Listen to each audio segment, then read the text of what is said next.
What is up, guys? The special event continues. If you don't know what a special event is, during a month I look at one movie per week that have the same topic. With this month being the birth month of my brother, he gets to pick the entries. To give a bit of context, my brother has been out of the country for a long time, and when he came back home for the first time, we went to the cinema to see a movie, and it was this one. So this is my second watch of it.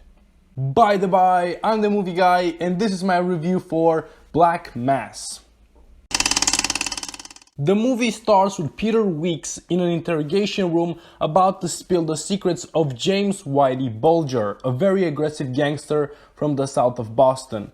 Peter was his right-hand man, and while he recounts Whitey's criminal problems, he also tells the story of how he rose up from being a bouncer at one of Whitey's clubs to his right-hand man. He also talks about the beef between Whitey and the Angulo mob, John Connolly's successful attempt at making an alliance between Whitey and the FBI, and also talks about lots and lots of debts.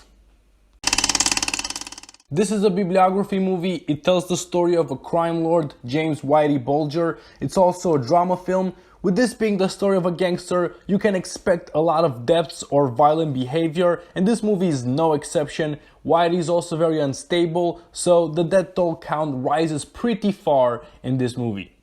The movie's predominant color palette is gray, and he makes the setting look dirty and gritty, and I like that because it is in tune with the feel of the story of the movie. The setting is a violent one, and the colors just emphasize this. Even lively colors like blue feel like they are a step to turning gray. This movie is 2 hours and 3 minutes long, but it should have been cut down to maybe an hour and 40 or something like that. It's a bit too long, and the story is not that strong to sustain it. The writing certainly doesn't help it, as there are just a handful of times when it shines. Aside from that, it's just people saying fuck you over and over again. When one starts, it creates a snowball effect.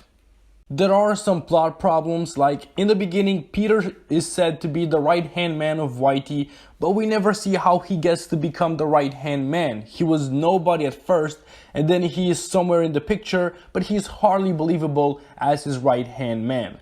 Although I have said a lot of negatives, there are positives. The deaths look gruesome and they come early and often. Seeing Whitey become crazier and crazier is entertaining, and the alliance between the FBI and Whitey is generally intriguing. The characters are well made. They are, after all, made after real people. Whitey Bulger is a psychopath gangster. He's very paranoid and creepy throughout the movie, but he's very smart. He plays his deal with the FBI to the fullest, granting him immunity. John Connolly is Whitey's friend from childhood. He has helped him to make this deal, and he protects him every time that Whitey is in trouble. He is an FBI agent, and this deal helps him get promoted, so it does benefit him too.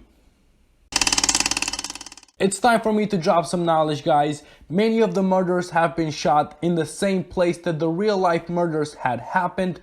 Johnny Depp has tried multiple times to talk to Whitey Bulger for his role, but to no avail. And Guy Pearce was originally cast as Whitey Bulger, but he dropped out due to undisclosed reasons. Even Johnny Depp has dropped out of this role once due to salary reasons, but he came back. The cast for this movie is actually superb. Just listen to the list of actors: Benedict Cumberbatch, Dakota Johnson, Kevin Bacon, Peter Skarsgård, Jesse Plemons, and more. Johnny Depp is the lead of this movie. He plays Whitey, and he's so intense and creepy, definitely up there with his better roles. Joel Edgerton, who I am a big fan of, also did his job really well. There are no complaints in the performance department. All of them were solid. I'm going to pick the secret recipe scene as my favorite. Whitey has dinner with John and an FBI buddy of his, and they eat steaks, and Whitey absolutely loves it and asks for the recipe. The buddy says that he can't tell it because it's a secret family recipe.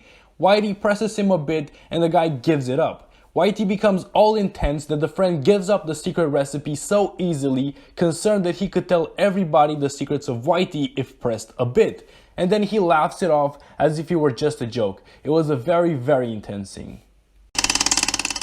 I didn't like this movie the first time I've watched it, and I wasn't impressed during my second watch of it either.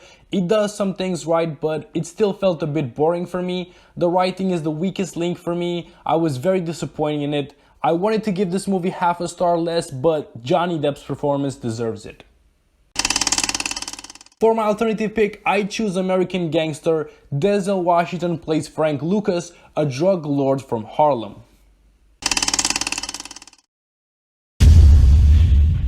So, my rating for Black Mass is 2.5 stars.